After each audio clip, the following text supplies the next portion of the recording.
Hi, today we're talking about section 9.4, histograms.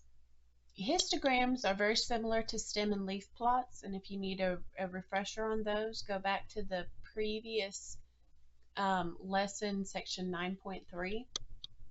But histograms are just another way of grouping your data into classes and then giving a graphical representation of that grouped data. The vertical bars have meaning. Their width and their height have meaning. The width of the vertical bar represents the range of that data. For example, this class 62 to 64 right here, it has a range of 2. So notice the width of that bar is the whole width of the range.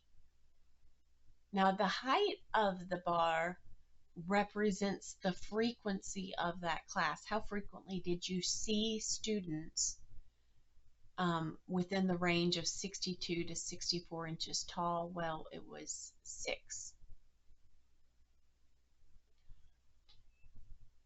If you have a student that is right there on the line, for example, if I had a student that was 64 inches tall, I wouldn't want to represent that student twice on the graph because that gives an inaccurate representation of my data. It would make it look like I had more 8th graders than I actually did. So if a student falls on that border line, then you want to add them to the class to the right.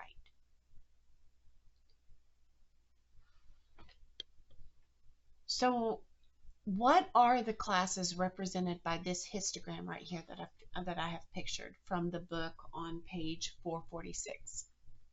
Well, the first class is 60 to 62. The second class is 62 to 64. Then 64 to 66, 66 to 68, 68 to 70, and finally 70 to 72. Those are the classes represented by this histogram. Now, how many students are between 68 and 70 inches tall?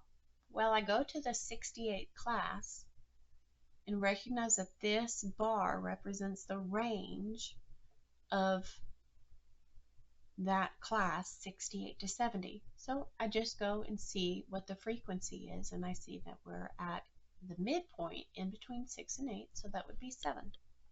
There are 7 students between 68 and 70 inches tall. Now, how many students are greater than 66 inches tall? 66 inches tall. So I want to include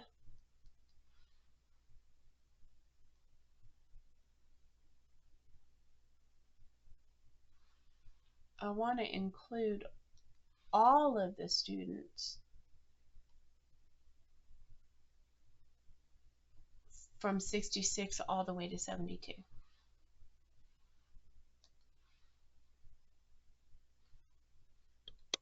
Within the range 66 to 68, there were 9 students. We're right up here at 9. So we have 9 plus, in the class 68 to 70, we had 7 students right here. And then in the class 70 to 72, we had 3 students right there. So that equals 19. Moving on to the next question. Does the histogram show how many students are exactly 64 inches tall? Well, let's look at the histogram. We can see that if the student is 64 inches tall, they will be in the class that I am highlighting with the red right now. They would be in that class.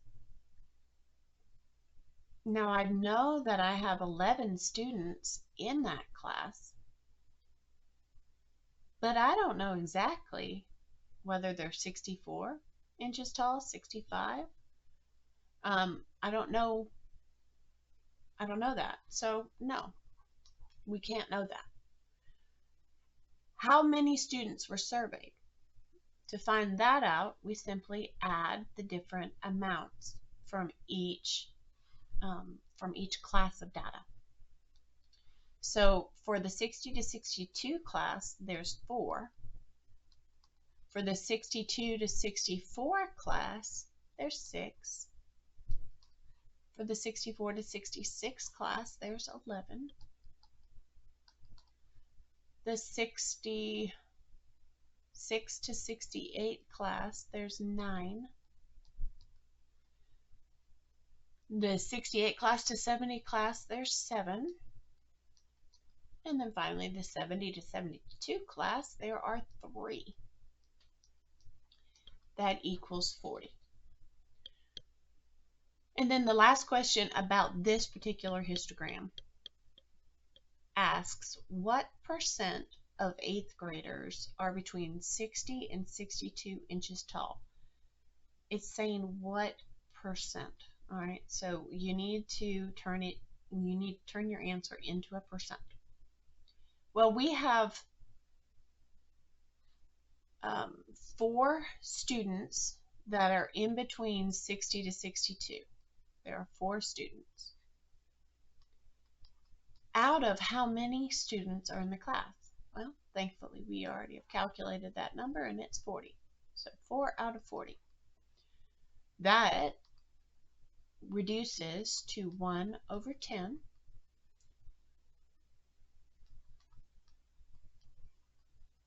Which equals 0.1.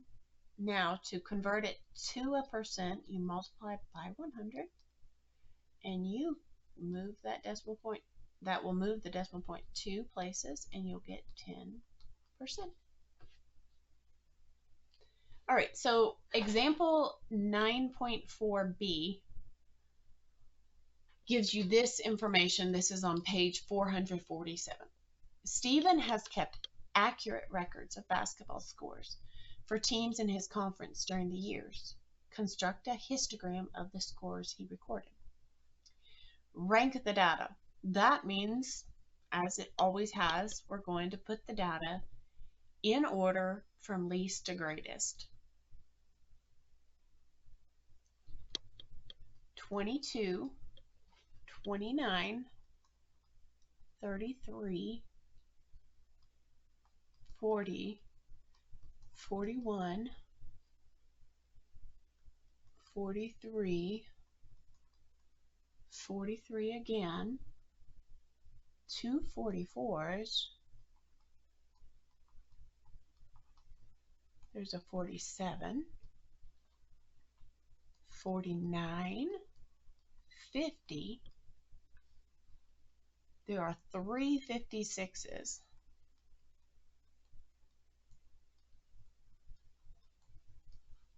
then 58, and another 58, 61, 64, 67, 70, 76, and then 76. A lot of scores. All right, so once we've ranked the data, we want to identify the ranges to use for each class. First, think, what is the range for all of the data?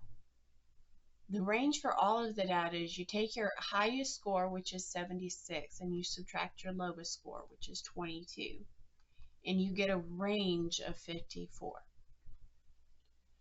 A range of 54. That means all of your data spans 54. So if you were to divide that into classes of 2, each range of data represents 2 scores, you'll have a lot of classes. So let's go ahead and divide 54 by 10. If we divide our range by 10, we'll get 5.4, which we will always round up to get the number of classes that you need. If you just have 5 classes, well, then there'll be a portion of data that won't be represented by your histogram. So you need to round up to 6. So you'll need 6 classes of data. Each class has a range of 10.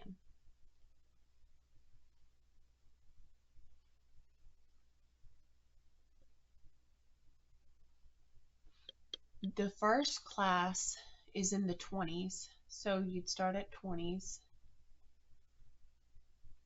and it has only 2.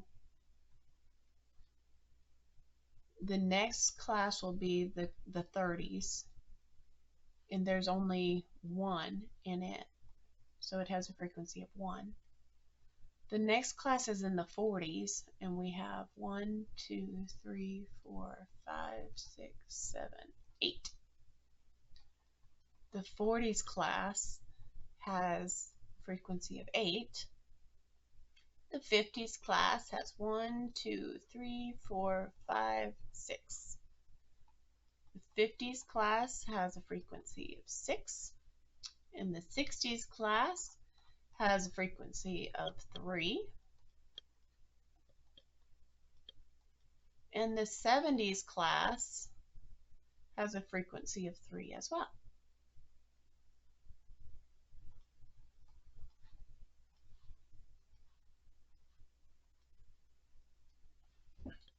All right, I shouldn't say equal. Do like an arrow. Anyway, moving on. Find the frequency for each class and choose an appropriate scale. We need to go ahead and draw and label our horizontal axis. And I have, for the sake of time, created that down here, and we'll now move it into view.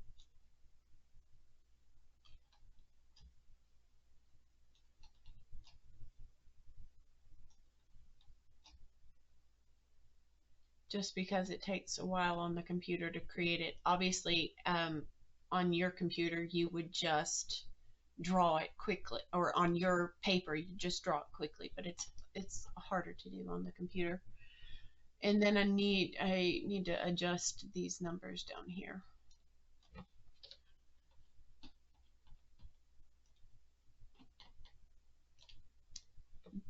These numbers down here are representing those classes, the ranges. So the first is the 20s.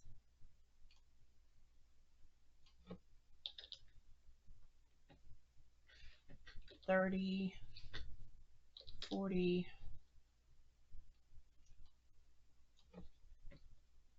$50, $60, $70, $80. Need to line this up a little bit better. You want your 80 to go underneath that bar on the right.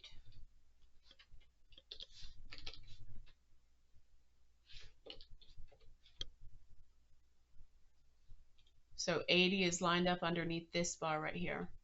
And then 20 is lined up underneath that first bar.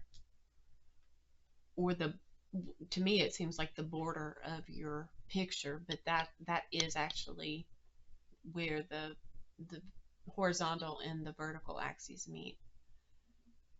And then this is important. You do need to think about this being almost an XY axis. You're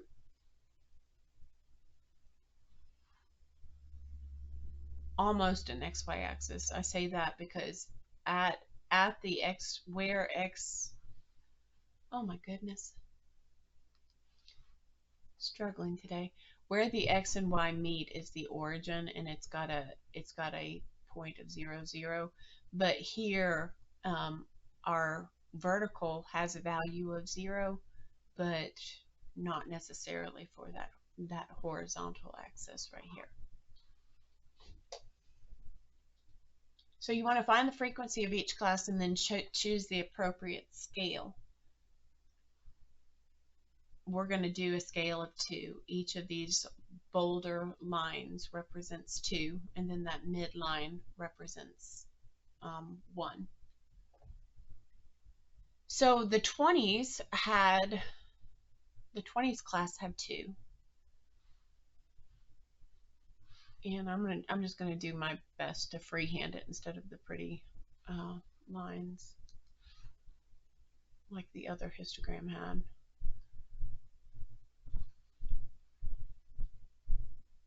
The 20s class had 2, so that's going to be everything there. And then you just color it in. The 30s class had 1. So that goes there and you fill it in because there was only 1. The 40s class had 8. So from the 50 up to 8, you draw a line straighter than mine, hopefully. Tell you what, it's hard to do with this thing. That had a frequency of 8, and then you fill it in. And then 50 to 60 had a frequency of 6, so you draw that line up to 6 and fill in that vertical bar. 60 to 70 had a frequency of 3, so you go up to the 3rd and color it in. And then the 70 to 80 had a frequency of 3 as well, so you fill it in right there.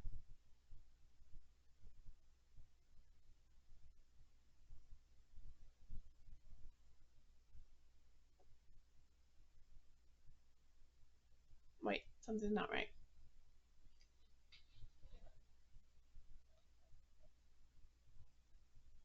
Yeah.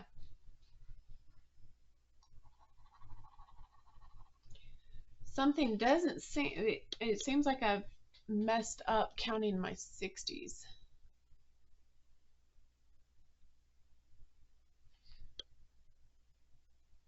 Oh, I was comparing my results with the results in the book, and in my results, my class 60 to 70 and my class 70 to 80 have the same number. And that is because I missed a 64. There was supposed to be a 64 right here, which would mean that the 60s class did not have 3, it would have had 4, and then that would simply move this bar up to there. So it was just I was missing a piece of data. So then we drew a bar to represent each class. Just remember the width of the bar needs to be the range of the data, and the height of that bar needs to be the frequency of that data, and you understand histograms. Good luck with your homework.